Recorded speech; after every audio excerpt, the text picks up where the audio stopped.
Donnie narrates that it took him 6 months to report Martha. He regrets not doing it when she attacked Terry. 5 years earlier, he went to the Edinburgh Festival to join the hustle and bustle of street performers. He was surprised when he discovered that his stage was in the main bar. He did his comedy gig, but no one was interested in watching him. The bartender gave him a VIP member pass that someone dropped. Donnie used it that evening to get into the Luna bar. He did some networking and met Darian, the writer of his favorite show, Cottonmouth. The next day, Darian attended his comedy gig, then gave him his card. He offered to help him take his comedy show to the next level. Darian became involved in Donnie's show for the next few weeks.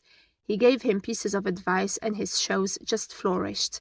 Every night he would go out with Darian in the main private members bar in town, talking about the show. Darian suggested getting Donnie performing in London. Sometime later, Darian went back to London early, and he didn't hear from him for the rest of the festival. Months later, Donnie went to acting school in Oxford, but he wasn't content with his life and missed Darian and the confidence he gave him. During his acting class, he got a call from Darian, who asked him to write with him. He went to see him at his apartment and showed him the script he wrote. They took a lot of drugs, and Donnie puked in the cat bowl.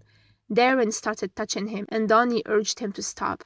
Darian gave him some almond milk and promised to go slower next time. The next day, Darian told him that the channel was interested in the story he wrote and was willing to back him. After Donnie moved to London with Keely, he started taking drugs at Darian's house almost every weekend, taking all sorts of drugs. He was promised to have his own show by 30. Donnie passed out many times in Darian's company, as he found him lying next to him with his hands and mouth in various places, searching around his body. Darian would later give him brutal script notes and make him do overnight rewrites. Donnie couldn't spend Keely's birthday with her. He needed to go to Darian's house as he was helping him with his career. Keely warned him that Darian was taking advantage of him, but Donnie ignored her and left. That night, Donnie and Darian took acid. Donnie started panicking and tried to leave. Darian gave him a drink and started touching him. When Donnie woke up the next day, he took a shower and realized that he was sexually abused. Donnie narrates that he stayed in the apartment for days afterwards. He eventually went home to Keely and apologized for how he left things. He wonders if Darian ever believed in him or if the whole thing was pre-planned manipulation to ruin his life. That night, he couldn't be intimate with Keely. After Keely moved out, Donnie fell to pieces. He started feeling sexual confusion and couldn't tell whether his feelings were because of Darian or whether they existed deep down. He would dream of killing him. Months later, he realized that his desires were shifting. He started dating people of all genders in an attempt to understand the first time he got raped.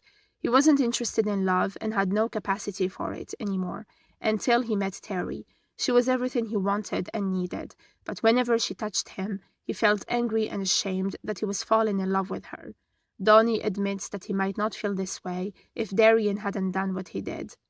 When Martha turned up, all the confusion that Donnie felt faded as she turned his darkest insecurity into light. Martha saw him the way he wanted to be seen, so when it came to the point of going to the police, he couldn't stand the irony of reporting her but not Darian. To him, Martha was ill and couldn't help it, whereas Darian was a manipulative groomer. The police officer asked Donnie to bring him proper evidence of Martha's stalking, but Donnie comments that he was back to square one.